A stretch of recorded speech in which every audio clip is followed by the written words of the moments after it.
किसी नूं नेड़े नहीं लाउणा चाहुंदे अपने। जिहड़े नहीं ब्रह्म ज्ञानी उन्हां दे इश्तिहारां ते लिखिया हुंदा ये ब्रह्म ज्ञानी फलाना, पर जिहड़े ब्रह्म ज्ञानी हुंदे ने वो कहणगे नाम मेरे नाल ना लिखियो है। सो इस करके सतगुरु महाराज कहने ब्रह्म ज्ञानी दा जौ जलाल तेज प्रताप बहुत हुंदा, सामने खड़िया नहीं जाता।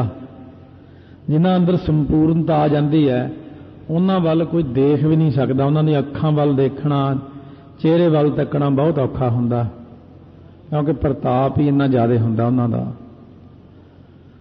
ब्रह्म ज्ञानी का दर्श बड़ भागी पाई है, किते चंगे बहुत बड़े भाग जाग पैण तां ब्रह्म ज्ञानियां महापुरुषां दे दर्शन हुंदे ने। बड़े भागां करके ब्रह्म ज्ञानी दा किते किते दर्शन मिलदा है। ब्रह्म ज्ञानी दे दर्शनां लई संसार लोचदा है, पर ब्रह्म ज्ञान दे विच पहुंच के महापुरुष किसी नूं छेती कीतियां नेड़े नहीं लगन दिंदे, क्योंकि संसारी जीव ने अपनियां गल्लां ज़्यादा करनियां ने, नाम दे बचन करने नहीं, इस करके वो नेड़े नहीं लगन दिंदे उहनूं। ब्रह्म ज्ञानी का बल बल जाइए, बलिहार बलिहार जाइए ब्रह्म ज्ञानी तो, जिहड़ा इन्नी उच्ची अवस्था का मालक बन गया इन्ने जन्मां दी तपस्या तो बाद। ब्रह्म ज्ञानी का खोज है महेश्वर, महेश्वर तो भाव शिव जी ब्रह्म ज्ञानी नूं खोजदा फिरदा कि दर्शन करिए। ये सवेरे ही चल पैंदे ने शिव जी हुणी, जिथे जिथे ब्रह्म ज्ञानी बैठे जरूर नमस्कार करके जाणगे उन्हां नूं। करदे ब्रह्म ज्ञानी की पंक्ति जो लिखी महाराज ने बई ब्रह्म ज्ञानी को खोजा महेश्वर, ये सारे ही नमस्कार। क्यों? इन्हां अंदर तो हले सोझी है देवतियां विच, अज दे मनुख अंदर इन्नी सोझी नहीं है। ये तो अपने नितनेम अनुसार गुरु ग्रंथ साहिब नूं मत्था टेकणगे, ब्रह्म ज्ञानी नूं नमस्कार करके आउणगे। ये इस गल्लों कानून दे पक्के ने, इन्हां दे कानून बहुत सोहणे ने, क्योंकि डरदे भी बहुत ने महाराज जी तो। अज दा मनुख कहना मैं तां बस मनदा ही किसी नूं, क्योंकि मनुख की बुद्धि बहुत कमजोर हो चुकी है, ते उल्ट बुद्धि हो गई, विपरीत बुद्धि हो गई है। जे इन्नी गंदी बुद्धि हो गई है भाई, जिवें सिख ही ये गल कही जाते हैं भी असीं गुरु नानक देव जी नूं नहीं मानते, असीं तां गुरु ग्रंथ साहिब नूं मनदे हां। गुरु नानक देव जी तां जिवें आम अवतार होए ने इस तरह होए, बस असल तां गुरु ग्रंथ साहिब है। आ गए ना उत्थे ही। ये एक दिन मूर्खां वालियां गल्लां ऐसियां करन लग जाणगे, पहलां तां हौली हौली संतां नूं नहीं मानदे, महात्मा नूं नहीं मानदे, ब्रह्म ज्ञानी नूं नहीं मानदे, साधु नूं नहीं मानदे, असीं किसी नूं नहीं मंगदे। हौली हौली कहणगे असीं संगत नूं नहीं मानदे, असीं तां गुरु ग्रंथ साहिब नूं मानदे हां। बस ਇੱਥੇ तक भी गल पहुंच गई सी एक बारी, एक ग्रंथी ने किसी जगह के उत्ते खड़े होकर संगत च कहता भी गुरु ग्रंथ साहिब के 260 पत्र ही प्रवान है सानू तां, बाकी जिन्हें होर कुछ लिखा सारा ये कट देना चाहिए। सो कहण दा भाव है कि बुद्धि जिहड़ी मंद इन्नी हो चुकी है, वो मंद बुद्धि का सदका दुरमतीए हो गए सारे जाने। कुछ ऐसा भी नुकसान हो रहा अपना कि ब्रह्म ज्ञानियों ने तो दर्शन की देने, गुरमुख प्यारे भी अपने नेड़े नहीं लगते हैं, वो भी अपने घरां च गुप्त होकर बैठे ने, चुप चपीते मत्था टेक जाणगे। वो कहने इन्हां नाल गल की करिए, तो नास्तिक ही बड़े हो गए ने, ये तो गल ही बड़ी पुठी करते हैं। इस करके सतगुरु महाराज कहते हैं ब्रह्म ज्ञानी नूं तां सारे खोजदे फिरदे ने, नमस्कारां करदे ने, उन्हां दी सेवा करदे ने। नानक ब्रह्म ज्ञानी आप परमेश्वर। महाराज गुरु अर्जन देव जी कहने ब्रह्म ज्ञानी जिहड़ा हुंदा वो आप परमेश्वर रूप ही हो जाता है। ब्रह्म ज्ञानी के दर्शन जदों अष्टपदी इत्थे आई, माता गुजर कौर जी श्री सुखमनी साहब के प्रेमी पढ़द्या पढ़द्या जदों इत्थे अष्टपदी आई, तां फिर मन की इच्छा हुई ब्रह्म ज्ञानी के दर्शन करने चाहिए ने। कलगीधर महाराज जी नाल भजन किया रात नूं, कि पुत्र जी ब्रह्म ज्ञानी की अष्टपदी जी उच्चारण की है, ये दर्शन तक कराओ, मैं ब्रह्म ज्ञानी के दर्शन करना चाहूँगी। महाराज 10वें पातशाह कहने लगे कल दोपहरे 12 बजे प्रसादा छकण आउणगे थोड़े कोल, प्रसादा तुसी तैयार कर लियो। सवेरे 2 बजे उठ के इशनान करके नितनेम करके अपने हत्थीं सारा कुछ तैयार किया, किसी नूं नहीं नेड़े लगन दिता, सब नूं रोक दिता। माता जी कहने लगे अज मैं आप प्रसादा तैयार करना।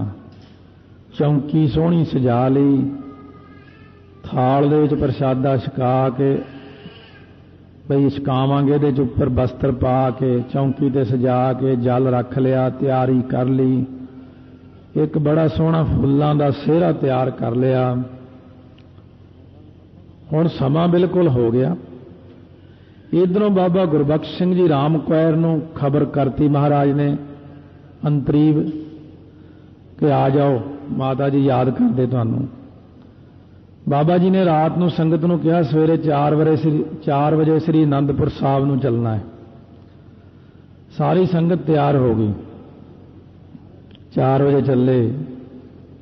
जदों देखिया भी 12 बजे का समा दिता महाराज ने, ते राह च ही टाइम बड़ा हो गया।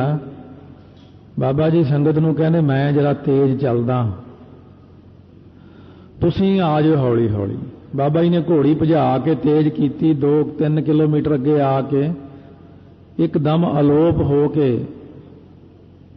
इधरों माता जी कहने पुत्र जी ब्रह्म ज्ञानी तो आए नहीं, ये समा तो 12 का हो गया। वो एकदम दरवाजे अगे ही प्रगट हो गए, घोड़ी सने ही खड़क खड़क की आवाज आई। महाराज हस पे कहते आ गए, देखो आ तो गए। माता जी ने आप आउंदे सार चरण धोते। हुण बाबा जी कहण मैनूं बड़ी भुख लगी, माता जी बड़ी भुख लगी, मैनूं प्रसादा छकाओ, साडी मां नूं किन्ना प्यार है। माता जी अपनी शरधा विच चरण धोने, मैं सेहरा भी पाउणा गल विच, बिठाया भी चौंकी ते प्यार नाल प्रसादा छकाया। महाराज सच्चे पातशाह 10वें पातशाह कहने लगे देख लो माता जी ये ब्रह्म ज्ञानी ने, दर्शन कर लो। आप 10वें पातशाह जी नूं आप कहण कि ये ब्रह्म ज्ञानी ने। बाबा बुढ़ा जी ब्रह्म ज्ञानी होए ने। भाई विधि चंद जी संपूर्णता विच गए ने, जिन्हां बारे 6वें पातशाह ने कहा विधिया छीना गुरु का सीना, नाम रंग में सदा ही पीना। महाराज ने कहा सी जेड़ा भाई विधि चंद दे दर्शन करूगा मेरे दर्शना जिन्ना ही फाल है भाई, क्योंकि मैं एक ही हो चुकिया सी, दोवें इको ही रूप हो गए। नानक ब्रह्म ज्ञानी आप परमेश्वर रूप हो गए। ब्रह्म ज्ञानी की कीमत ना है। हुण ब्रह्म ज्ञानी की कोई कीमत नहीं पा सकता, उहदी अवस्था दी, उहदे शरीर दी, उहदे चरनां दी, उहदी चरण धूड़ी दी। मन्ने की गत कही ना जाए, जे को कहे पिछे पछताए, कागद करना लिखण हार, मन्ने का बह करन विचार। उहदी की कीमत है, क्योंकि वह तो आप परमेश्वर है। ब्रह्म ज्ञानी का सगल मन माहे। ब्रह्म ज्ञानी दे हिरदे दे अंदर सारे गुण समाये ने। जो ब्रह्मंडे सोई पिंडे उहदे अंदर ही सारा कुछ है। ब्रह्म ज्ञानी का कौन जाने भेद, भेद नहीं जान सकिया कोई। गुर की महिमा भेद न जाने, साध की महिमा भेद न जाने। तो ब्रह्म ज्ञानी का भेद कौन पा सकता? कोई नहीं पा सकता। अवस्था ही इन्नी उच्ची चली जाती है, आपां तो कुछ ना ही वो दिखाते भी नहीं इन्ना कुछ। तो वैसे संसार के लोगों नूं जिन्ने हुंदे ने उन्ना अपना आप दिखाते नहीं है। हुण गुरु नानक देव जी इन्ने महान अकाल पुरख वाहिगुरु आप, उन्होंने कदे संसार नूं दिखाया तो नहीं कुछ अपना आप, लको के ही चले गए अपने आप नूं। संसार नूं नहीं दस्सिया कि मैं कौन हाँ। ब्रह्म ज्ञानी को सदा आदेश। पंजवें पातशाह महाराज कहने ब्रह्म ज्ञानी नूं सदा ही नमस्कार है साडी। जिन्हां दी इन्नी उच्ची अवस्था हो गई है, वो जो चाहण सो कर सकते ने। ब्रह्म ज्ञानी का कथया ना जाए अदाक्षर, ब्रह्म ज्ञानी दा तां आपां उहदी उस्तत प्रति उहदी अवस्था प्रति अद्धा अखर भी कथन नहीं कर सकते। कखे दे पैर 'च अद्धा यैया, आम तां इहनूं अदाखर ही पढ़ी जांदे ने, अदाखर अद्धा अखर भी नहीं कह सकते आपां। जिवें शुरू दे विच आया सी सुधाक्षर आखर, ब्रह्म ज्ञानी का अद्धा अखर भी कोई कथन नहीं कर सकता बंदा कि मैं इहदी अवस्था बारे कोई जिक्र करदियां जां मैं जानदा इहदा बारे किन्ना क जानदा, बई कुछ नहीं जानते आपां। कित्थे वो वरतदे ने हर वक्त, की उन्हां दी अवस्था है, इहदे बारे तो आप ही जानते हैं। ब्रह्म ज्ञानी सर्ब का ठाकुर, ब्रह्म ज्ञानी सारिਆਂ ਦਾ ही मालक हुंदा है। जिन्हें सृष्टि का मालक जिवें परमेश्वर है, ब्रह्म ज्ञानी भी सृष्टि का ही मालक बन जाता है, क्योंकि वो लीन ही विच हो जाता है। फर्क नहीं कोई रहिंदा परमेश्वर च ब्रह्म ज्ञानी दे विच। ब्रह्म ज्ञानी की मित कौन बखाना है, ब्रह्म ज्ञानी की मित मर्यादा नूं कौन कथन कर सकता। जे आपां कहीए कि ब्रह्म ज्ञानी इन्ने वजे सौंदा है, इन्ने वजे उठदा है, करदा, ये आपां काहनूं जाण सकते हैं। आपां कुछ भी नहीं जान सकते उहदे बारे, क्योंकि जिन्नी अवस्था का वो मालक है परमात्मा ही जानता है। इत्थे सुत्ता पिया है ब्रह्म ज्ञानी बरनाले, बड़ी पुरानी गल, सेवक पक्खा कर रहे हैं, उधरों तपे मंडी दीवान ला रहे हैं। तपे की संगत बहुत सारी ने, उस टाइम दीवान सुने। की गत ब्रह्म ज्ञानी जाने, ब्रह्म ज्ञानी की गति नूं अवस्था नूं केवल ब्रह्म ज्ञानी ही जानता है, आप ही जानता है। जां दूजा ब्रह्म ज्ञानी होवे कोई, ब्रह्म ज्ञानी की गत ब्रह्म ज्ञानी जाने, ब्रह्म ज्ञानी की गति नूं केवल ब्रह्म ज्ञानी महापुरुष ही समझ सकते हैं। ब्रह्म ज्ञानी का अंत ना पार, ब्रह्म ज्ञानी की अवस्था का कोई रार पार नहीं, किद्दा ब्रह्म है, ब्रह्म का ही नहीं पता जदों तो ब्रह्म ज्ञानी का ज्ञान कित्थों होना सन। नानक ब्रह्म ज्ञानी का वो सदा नमस्कार, ब्रह्म ज्ञानी नूं सदा ही नमस्कार है, असीं सदा ही मत्था टेकदे हां, नमस्कारां करदे हां ऐसे महापुरुष नूं। ब्रह्म ज्ञानी सब सृष्टि का करता, ब्रह्म ज्ञानी सारी सृष्टि का करनहार है, क्योंकि ब्रह्म स्वरूप हो चुका है, इस करके वो सारी सृष्टि को बनाने वाला है। ब्रह्म ज्ञानी सद जीव है नहीं मरता, ब्रह्म ज्ञानी सदा ही जिउंदा हुंदा, वो कदे मरदा नहीं। जिवें 10वें पातशाह कोल कबीर भगत जी आ गए, नाई लोई बैठी रही, 1 घंटा 2 घंटे बचन विलास हुंदे, हस हस के बचन करी जाते, सारे सिंह देखी जाते भी कौन एडा खास आ गया, इन्नी हस हस के बचन कर रहे हैं जिहदे नाल। महाराज कहण लगे भाई दया सिंह अमृत तैयार करो, 5 सिंह, ये दोवें दंपति आए रहे, इन्होंने अमृत छका दो। अमृत भी छकाता, अमृत छक के फतेह बुला ली महाराज ने, मत्था टेक लिया। अच्छा महाराज हुण इस चले, महाराज कहे भाई इन्हों छड्डिआओ, मोड़ तक जाओ, छड्डिआओ इन्होंने। वो छड्डण गए जां गाहां जाके फतेह बुला के अलोप हो गए। फिर सिंघां ने आके महाराज ने पूछा, महाराज ये कौन सी जिहड़े इन्ने चिर बैठे रहे अमृत छक के फिर अलोप हो गए। महाराज कहते भाई भगत कबीर जी आए सी अमृत छकण वास्ते, साडा बचन मन्निया इन्होंने, क्योंकि भगत सब तो बाहर नहीं है सारे। 15 भगत जिन्होंने आप कहने ना गुरु ग्रंथ साहिब दर्जा दिता भी वो किहड़ा अमृतधारी सीगे, उन्होंने 15 ने भी अमृत छकिया बाद आके। मता किते भुलेखे च रह जी 5 प्यारे कौन सी, ये 5 प्यारे 5 भगती सीगे, पिछले जन्म के सारे भगती ने, उन्होंने भी अमृत छकिया। पर क्योंकि सानू तो अपने घरों के कामों चों टाइम नहीं लगता, सानू तो टीवी देखने तो वेल नहीं है, पुठियां पासियां तो वेल नहीं, साडियां इत्थे अवस्था कित्थे पहुंच गईयां। इस करके आपां जदों कोई गल सुनते हैं तो आपां कहने ये तो हो ही नहीं सकता। खूह के डड्डू नूं की पता मानसरोवर की हुंदा, वो तो बेचारा खूह 'च ही छाला मारदा रहिंदा। इस करके वड्डियां अवस्था का नहीं पता कि एड्डी वड्डी भी अवस्था हो सकती किसी भी। जिवें कोई कहना भी आप पहलां भी तुहानूं दस्सिया भी, जिवें कोई कहना गुरु नानक देव जी नूं असीं मंनदे नहीं, क्योंकि असीं तां गुरु ग्रंथ साहिब नूं मंनदे हां।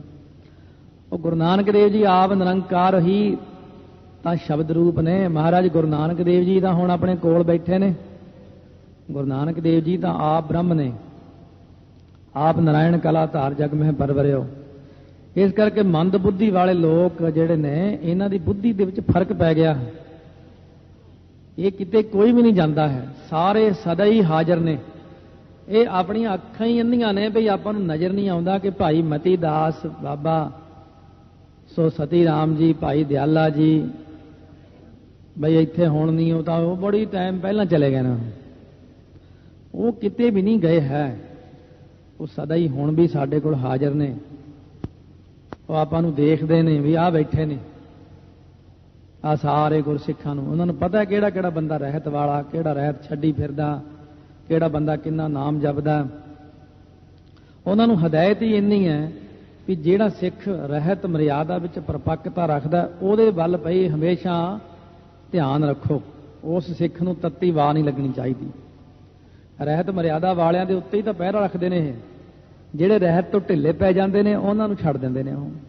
ਉਹੀ ਤਾਂ ਆਪਣੇ ਮਦਦਗਾਰ ਨੇ ਸਾਰਿਆਂ ਦੇ। ਬ੍ਰਹਮ ਗਿਆਨੀ ਮੁਕਤ ਜੁਗਤ ਜੀ ਕਾ ਦਾਤਾ।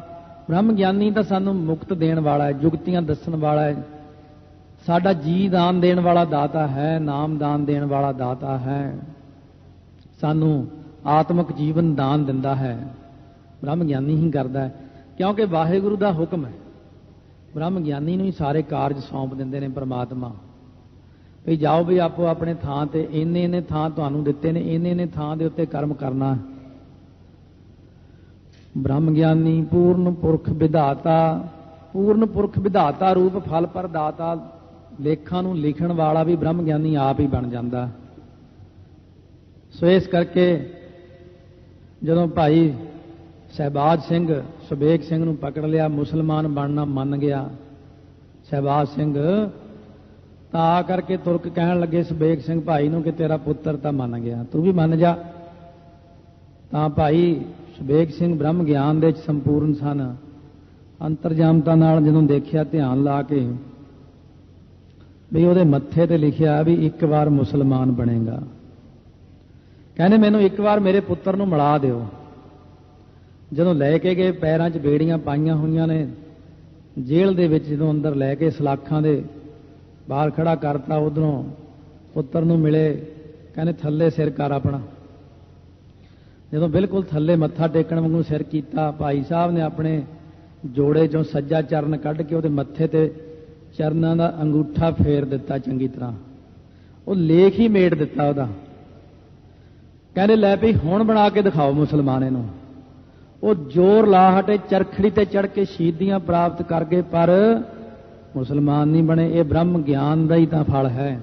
ਪੂਰਨ ਪੁਰਖ ਵਿਧਾਤਾ ਹੈ ਬ੍ਰਹਮ ਗਿਆਨੀ, ਜਿਹਦਾ ਮਰਜ਼ੀ ਲੇਖ ਮੇਟ ਦੇਵੇ, ਬਣਾ ਦੇਵੇ, ਪਰ ਹੋਵੇ ਬ੍ਰਹਮ ਗਿਆਨੀ।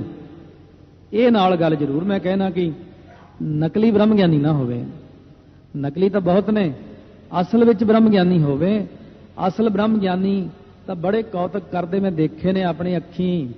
ਜੋਤਸ਼ੀ ਨੂੰ ਬੁਲਾ ਲੈਂਦੇ ਨੇ, ਕਹਿੰਦੇ ਆ ਮੇਰਾ ਹੱਥ ਦੇਖੋ, ਦੇਖੀ ਗਏ ਲੈਣਾ ਇਸ ਤਰ੍ਹਾਂ, ਅੱਛਾ ਬਹਿ ਜਾ। ਥੋੜੀ ਦੇਰ ਬਾਅਦ ਫੇਰ ਕਹਿੰਦੇ ਆ ਮੇਰਾ ਹੱਥ ਦੇਖੀ। ਉਹ ਜੋਤਸ਼ੀ ਦਾ ਦਿਮਾਗ ਚ ਕਰਾਉਣ ਲੱਗ ਗਿਆ। ਕਹਿੰਦੇ ਕੀ ਹੋ ਗਿਆ? ਕਹਿੰਦੇ ਮਹਾਰਾਜ ਇਹ ਹੁਣ ਰੇਖਾ ਸਾਰੀਆਂ ਹੀ ਹੋਰ ਹੋ ਗਈਆਂ, ਜਿਹੜੀਆਂ ਪਹਿਲਾਂ ਦੇਖੀਆਂ ਸੀ। ਕਹਿੰਦੇ ਨਹੀਂ ਤੈਨੂੰ ਭੁਲੇਖਾ ਹੀ ਲੱਗਦਾ। ਕਹਿੰਦੇ ਆ ਜਿਹੜੀ ਟੁੱਟੀ ਹੋਈ ਸੀ ਰੇਖਾ ਇਹ ਜੁੜੀ ਪਈ ਹੈ, ਆ ਜਿਹੜੀ ਛੋਟੀ ਸੀ ਇਹ ਲੰਬੀ ਹੋਈ ਪਈ, ਇਹ ਲੰਬੀ ਆ ਉਹ ਛੋਟੀ, ਆ ਪਹਿਲਾਂ ਚੱਕਰ ਇੱਥੇ ਨਹੀਂ ਸੀ। ਕਹਿੰਦੇ ਚੰਗਾ ਬਹਿ ਜਾ, ਫਿਰ ਥੋੜੀ ਦੇਰ ਨੂੰ ਦਿਖਾ ਦੇ, ਫੇਰ ਦੇਖ ਬਈ ਹੁਣ ਦੇਖ ਤਾਂ। ਕਹਿੰਦੇ ਆ ਤਾਂ ਹੁਣ ਕੁਝ ਹੋਰ ਹੀ ਬਣਿਆ ਪਿਆ। ਕਹਿੰਦੇ ਰੱਬ ਵੱਡਾ ਕਿ ਜੋਤਸ਼ੀ ਵੱਡਾ? ਉਹ ਕਹਿੰਦਾ ਮਹਾਰਾਜ ਰੱਬ ਹੀ ਵੱਡਾ। ਸੋ ਇਸ ਕਰਕੇ ਜੋਤਸ਼ੀ ਨੇ ਤਾਂ ਇੰਨੇ ਗੇੜੇ ਖਵਾਉਂਦੇ ਨੇ ਬ੍ਰਹਮ ਗਿਆਨੀ। ਕਹਿੰਦੇ ਆ ਮੀਂਹ ਕਦੋਂ ਪੈਣਾ? ਕਹਿੰਦੇ 22 ਤਰੀਕ ਨੂੰ। ਕਹਿੰਦੇ ਹੁਣ ਲਿਖ ਲਾ ਆਪਣੇ ਕੋਲੇ 22 ਤਰੀਕ ਨੂੰ ਮੀਂਹ ਪੈਣਾ ਨਾ। ਉਹ 22 ਤਰੀਕ ਨੂੰ ਮੀਂਹ ਨਾ ਪਿਆ।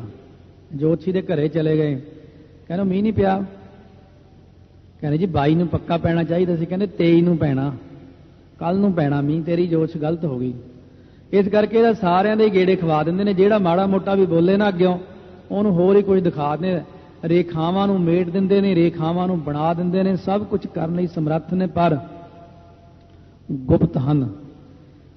ਸਿਰਫ ਜਿਨ੍ਹਾਂ ਨੂੰ ਸ਼ਰਧਾ ਹੁੰਦੀ ਆ ਉਹਨਾਂ ਨੂੰ ਹੀ ਦਿਖਾਉਂਦੇ ਨੇ। ਬਾਕੀ ਸੰਸਾਰ ਦੇ ਲੋਕ ਜਿਹੜੇ ਨਾਸਤਕ ਹੋ ਜਾਂਦੇ ਨੇ, ਉਹਨੂੰ ਕਹਿੰਦੇ ਸ਼ਾਬਾਸ਼ ਚੱਲ ਨਰਕਾਂ ਨੂੰ, ਉਹਨਾਂ ਨੂੰ ਨਰਕਾਂ ਨੂੰ ਤੋਰੀ ਰੱਖਦੇ ਨੇ। ਆਪਣਾ ਆਪ ਪ੍ਰਗਟ ਨਹੀਂ ਕਰਦੇ ਸੰਸਾਰ ਦੇ ਅੰਦਰ। ਬ੍ਰਹਮ ਗਿਆਨੀ ਅਨਾਥ ਕਾ ਨਾਥ। ਜਿਹੜੇ ਦੁਨੀਆ ਵਿੱਚ ਅਨਾਥ ਨੇ, ਜਿਨ੍ਹਾਂ ਦਾ ਕੋਈ ਮਾਲਕ ਨਹੀਂ, ਉਹਨਾਂ ਦਾ ਨਾਥ ਹੈ ਬ੍ਰਹਮ ਗਿਆਨੀ, ਮਾਲਕ ਹੈ। ਚਿੰਤਾ ਨਾ ਕਰ, ਅਸੀਂ ਤੇਰੇ ਮਾਂ-ਬਾਪ ਆ, ਅਸੀਂ ਤੇਰੇ ਭੈਣ ਭਰਾ, ਅਸੀਂ ਸਾਰਾ ਤੇਰਾ ਕੰਮ ਕਰਾਂਗੇ। ਮੇਰੇ ਕੋਲ ਤਾਂ ਨਹੀਂ, ਤੇਰੇ ਕੋਲ ਸਭ ਕੁਝ ਹੋਵੇਗਾ, ਸਾਰਾ ਕੁਝ ਤੈਨੂੰ ਵਾਹਿਗੁਰੂ ਦੇਵੇਗਾ, ਸਭ ਕੁਝ ਕਿਰਪਾ ਹੋ ਜਾਣੀ, ਚਿੰਤਾ ਨਾ ਕਰ। ਗਰੀਬਾਂ ਦੇ ਮਦਦਗਾਰ ਹੁੰਦੇ ਨੇ। ਸੋ ਇਸ ਕਰਕੇ ਬ੍ਰਹਮ ਗਿਆਨ ਦੇ ਵਿੱਚ ਜਾਣ ਵਾਲਾ ਪੁਰਸ਼ ਬ੍ਰਹਮ ਦਾ ਰੂਪ ਹੀ ਹੋ ਜਾਂਦਾ ਹੈ, ਮਾਲਕ ਬਣ ਜਾਂਦਾ। ਸ੍ਰਿਸ਼ਟੀ ਦਾ ਵੀ, ਅਨਾਥਾਂ ਦਾ ਵੀ ਨਾਥ ਹੈ। ब्रह्म ज्ञानी का सब ऊपर हाथ।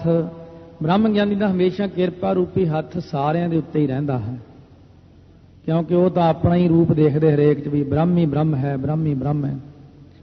अपनी अखां कैसियां ने, हम अंधले अंध बिखै बिखराते, क्यों चाल है गुर चाली। असी महाराज कहने आपां तां भाई संसार दे जिन्ने जीव आ अंधले अंध अज्ञानता दे विच फसे होए आ, ਆਪਣੀਆਂ ਉਹ ਅੱਖਾਂ ਹੀ ਨਹੀਂ ਹੈ ਦੇਖਣ ਵਾਲੀਆਂ। ਬ੍ਰਹਮ ਗਿਆਨ ਦੀਆਂ ਅੱਖਾਂ ਜਿਹੜੀਆਂ ਨੇ ਉਹ ਅੰਦਰ ਹੁੰਦੀਆਂ ਨੇ, ਮਨ ਅਤੇ ਬੁੱਧ ਰੂਪ ਨੇਤਰ ਖੁੱਲ ਜਾਂਦੇ ਜਦੋਂ ਬ੍ਰਹਮ ਗਿਆਨੀ ਕਾ ਸਗਲ ਆਕਾਰ। ਇੱਥੇ ਅੜੇ ਨੂੰ ਕੰਨਾ ਨਹੀਂ ਹੈ, ਨਹੀਂ ਤਾਂ ਲਗਭਗ ਆਕਾਰ ਪਾਠ ਹੀ ਆਉਂਦਾ। ਬ੍ਰਹਮ ਗਿਆਨੀ ਦਾ ਜਿੰਨਾ ਵੀ ਹੈ ਨਾ ਸਾਰਾ ਆਕਾਰ ਹੈ, ਬ੍ਰਹਮ ਗਿਆਨੀ ਦਾ ਵਜੂਦ ਆਪ ਹੀ ਹੈ ਸਾਰਾ ਕੁਝ। ਆ ਬ੍ਰਹਮ ਗਿਆਨੀ ਬੈਠਾ ਹੁਣ ਵੀ, ਆ ਸਾਰਾ ਜੋ ਕੁਝ ਨਜ਼ਰ ਆਉਂਦਾ ਹੈ ਬ੍ਰਹਮ ਗਿਆਨੀ ਆਪ ਹੀ ਹੈ। पर यह क्योंकि बहुत उचलियां अवस्था ने, अपने पद्धर तो बहुत उपर ने, इस करके साड़ी समझ तो सारा कुछ परे ही है। पंज बाणियां तो पढ़ नहीं होंदियां अपने तो सारा दिन च, गल्लां आपां ब्रह्म ज्ञान दियां करिए तो बहुत उच्चियां गल्लां ने। ये तो उन्हां बंदियां दे वचन चल रहे हैं रब दे प्यारिਆਂ दे, ਜਿਹੜੇ 24 घंटे ही नाम नाल जुड़े पए ने। जिन्ना सास गिरास न बिसरै हर नामा मन मंत, धन से सही नानका पूर्ण सोई संत। ये तो बहुत उच्चियां अवस्था के मालक जिहड़े बन जाते हैं, उन्हां दे वचन महाराज जी आपां नूं सुणा रहे हैं, ताकि कदे जिंदगी कदे अगले जन्म च कदों उदों अगले जन्म साडे ते भी इही जी किरपा हो सके। अज कर देण महाराज की मर्जी है। ब्रह्म ज्ञानी आप निरंकार, ब्रह्म ज्ञानी आप निरंकार ही रूप हो जाता है, खुद निरंकार ही शरीर के अंदर विराजमान हो जाता है। जिवें महाराज ने कहा सी ना, ये शहद सानू पहलां तुसीं खवाया नहीं, भाई कट्टू की रसना ते बह के मंगिया, फिर कीड़े पै गए उस। इस करके महाराज कहते ब्रह्म ज्ञानी आप निरंकार रूप हुंदा, बखरेवा नहीं हुंदा, सिर्फ शरीर देखण मात्र भुलेखा पा दिंदा आपां नूं, पर आप निरंकार है। जो चाहे जिवें चाहे, जिहड़ी गल आपां कहने ये नहीं हो सकती वो भी वो कर दिंदे ने, जिहड़ी गल नहीं भी होनी हुंदी वो भी कर दिंदे ने। किड्डी वड्डी गल जो मर्जी पुछ लो, दुनिया का कोई प्रश्न जिहड़ा साइंसदानां कोल अड़ गया होवे, जिहड़ा किसे नूं मनाउंदा होवे, किसे नूं मनाउंदा होवे, वो ब्रह्म ज्ञानी दस दिंदे ने। आ दसो जी आ किवें? वो कहंदे तां सौखा ही आ, इहनूं ऐ कर लो, आ ऐ कर लो, इन्ना ही काम है। ब्रह्म ज्ञानी कोई आम बंदा सिख ही हुंदे ने, गुरसिख ही ने, बाणी पढ़ पढ़ के जिन्हां ने श्री सुखमनी साहब दे 10-10 पाठ रोज करने हैं, कई 20-25 करने वाले बैठे, 24 घंटे श्री सुखमनी साहब का ही रूप हो गया। वो क्यों ना ब्रह्म ज्ञान चला जाएगा, अपने आप ही उहदियां अवस्थावां ऐसियां बन जांदियां ने, क्योंकि वो निरंकार रूप आप ही बन जाता। तू तू करता तू हुआ, मुझ में रहा न हूं, आपा पर का मिट गया, जत देखा तत तू। ब्रह्म ज्ञानी की शोभा ब्रह्म ज्ञानी बनी। ब्रह्म ज्ञानी की शोभा ब्रह्म ज्ञानी नूं ही बण आउंदी है। जे आपां कहीए कि मैं उसकी शोभा कर दियां, कोई उसकी शोभा नहीं कर सकता, वो तो उसकी वडियाई उन्होंने ही बण आउंदी है। वड्डे कीआं वडियाइयां किछ कहण ना जाए, इक्को ही रूप हो जाते हैं, उन्हां दे विच कोई फर्क नहीं रह जाता। ताइयों महाराज ने ये जणाइयां ने चीज़ां। बाबा बुढ़ा जी नूं कोल खड़ा के संगत नूं कहता भी बाबा बुढ़ा जी ते मेरे विच फर्क ना जाणिओ, असीं एक रूप हो चुके हैं। भाई पारो जी नूं महाराज ने कहता असीं एक रूप हो चुके हैं। भाई विधि चंद नूं कहता एक रूप हो गए असीं। सो इस करके सतगुरु महाराज कहते नानक ब्रह्म ज्ञानी सर्ब का धनी। ब्रह्म ज्ञानी सारियां दा ही मालक है, सारी सृष्टि दा ही मालक है, क्योंकि उन्हें कमाई की है। जदों आपां सुत्ते हुंदे आ उदों कमाई विच लग्या हुंदा सी। बंदे तो उही ने, जन्म तो इकट्ठे ही लैंदे ने सारे, उहदे नाल कईयां ने जन्म लिया सी जिद्दन वो पैदा होया, पर वो खा के रोटियां सुत्ते रहे। वो तो दुनिया के स्वादां विच फसे रहे, विषयां विकारां विच फसे रहे। पर ब्रह्म ज्ञान जी ने प्राप्त करना सी, वो ना दिने सुत्ता ना रात,